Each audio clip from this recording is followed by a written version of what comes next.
E o Mirassol, hein? Mirassol, vou falar, tava ganhando todo mundo. Né? Mas a verdade dos fatos, né? Eu tenho ouvido, né? Muitos dizendo que o Mirassol entregou, tal, a famosa mala branca. Não rolou não. Não rolou não. O que acontece é o seguinte, a gente precisa destacar, né? Eu não gosto do Jair Ventura como treinador, né? Não acho o Jair Ventura um bom treinador, mas o trabalho que ele está fazendo no Vitória é preciso reconhecer, né?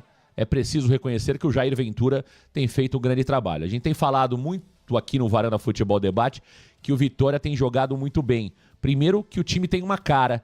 A defesa do Vitória é uma defesa muito bem armada, né? O Vitória tem jogadores interessantes, pelo lado direito o Eric, pelo lado esquerdo o Canta La Pedra, tem o Mateuzinho que entra no segundo tempo, tem ali o Renato Kaiser, que é um atacante, um centroavante razoável, claro, dentro das limitações do time do Vitória, né? Você tem um meio-campo, que é o tal do Baralhas, que marca demais, o cara ontem se jogou de cabeça no chão, né? Você tem uma defesa com 3 zagueiros, que é o Camutanga, o Edu e também o Lucas Alter. Ou seja, é um time muito bem armado, o Vitória. Então tá difícil realmente vencer o Vitória nesta reta final. O Vitória virou o Barcelona? O Vitória virou o Real Madrid? Não virou. Mas a verdade é que o Vitória tem jogado bem e ontem, de novo, fez uma boa partida. O Mirassol foi melhor do que o Vitória no jogo. Não acredito que o Mirassol entregou. Agora, o treinador Rafael Guanais, ontem ele errou, né? Porque ele coloca o Carlos Eduardo. O Carlos Eduardo é muito fraco. Quando entrou o Da Costa, era outro jogo. Se o Da Costa tivesse começado jogando, com toda certeza o Mirassol teria feito pelo menos um gol, né? Aí depois, no segundo tempo, ele coloca o péssimo Felipe Jonathan no lugar do Reinaldo. O Reinaldo que parece ter se machucado, né? Então, assim, ontem o Guanais fez algumas mudanças ali que atrapalharam o time do Mirassol. Mas não houve mala branca, não. Eu acompanhei a partida, não houve mala branca. O que acontece é que o Vitória tem jogado bem, assim como o Fortaleza tem jogado bem, e a gente não pode ignorar o crescimento desses times na reta final. Em contrapartida, a gente percebe uma queda do Internacional, a gente percebe uma queda do próprio Ceará. Esse pontinho de ontem que o Ceará conquistou não é suficiente para livrar o Ceará. Atenção, o Ceará tem, nas 2 últimas rodadas, o Flamengo no Maracanã, que provavelmente será o jogo do título. O Flamengo tem tudo para vencer o Ceará e o último jogo do Ceará é contra o Palmeiras no Castelão. O Palmeiras que claramente pode até colocar o seu time titular, mesmo colocando um time alternativo, o Palmeiras é muito mais forte que o Ceará. Então perceba, o Ceará pode chegar neste momento a 46, né? O Ceará tem 43, mas para o Ceará marcar 1 ou 2 pontos não será fácil. Se o Santos vencer um dos seus jogos, o Santos já chega a 44. Eu tenho colocado isso em todos os programas. Não descartem o Ceará. Eu vejo pouca gente falando sobre o Ceará. O Ceará tem muitas chances de rebaixamento. Então, para mim, eu já dizia antes da rodada, o Vasco não cai. Eu dizia antes da rodada, o Vasco vai fazer uma vitória nos próximos jogos que tem pela frente. Não deu outra.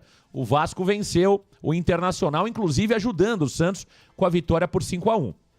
Então tá tudo muito indefinido, né? Tá tudo muito indefinido. O Santos precisa de 4 pontos dos 6 que tem a disputar.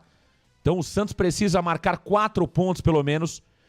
Se o Santos marcar 4 pontos, o Santos não cai. Santos não cai, aí só um desastre completo. Se todo mundo ganhar tudo daqui pra frente, todo mundo tem que ter campanha de Real Madrid e Barcelona, né? Aí é brincadeira, vai todo mundo ganhar tudo daqui pra frente. Mas o Santos, se fizer 4 pontos dos 6 que tem a disputar, eu calculo um empate contra o Juventude e uma vitória contra o Cruzeiro em casa, o Santos não será rebaixado para a 2ª divisão do futebol brasileiro.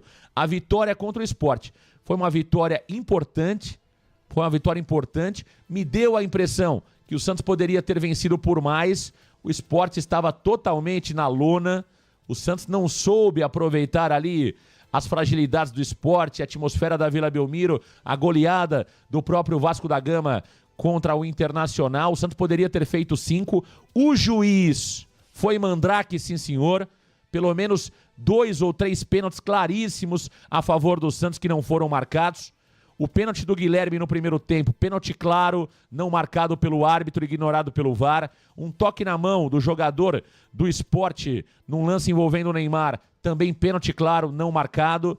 E para mim, pênalti em cima do Álvaro Barreal, também não marcado pelo árbitro. Foram 3 penalidades máximas claríssimas, claríssimas a favor do Santos Futebol Clube que não foram marcadas, tá certo? Então, eu acho que faltou também um pouco mais, além da arbitragem ter ido mal, eu acho que faltou um pouquinho mais de apetite para o Santos para abrir um pouco mais de saldo contra o Inter. O Inter não está morto, o Inter demite o treinador Ramon Dias e o seu filho Emiliano Dias, né?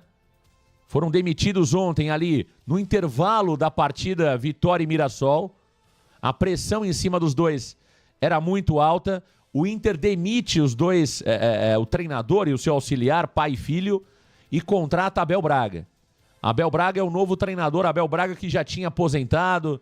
Enfim, aliás, esses treinadores, eles não cansam, né? A verdade é essa. O Abel Braga, que já era um ex-treinador de futebol, aceita o desafio e vai comandar o Internacional nas 2 próximas rodadas do Campeonato Brasileiro. Eu não dou o Internacional como morto. O Internacional é um time grande, é um time de camisa,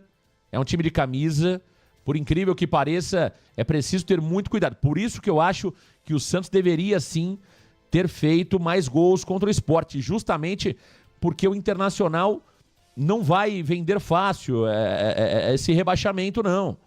Entendeu? Não vai. Então vai ser realmente momentos emocionantes até o término do Campeonato Brasileiro. Acredito que vai ser um jogo difícil contra o Juventude, olhando o time versus time.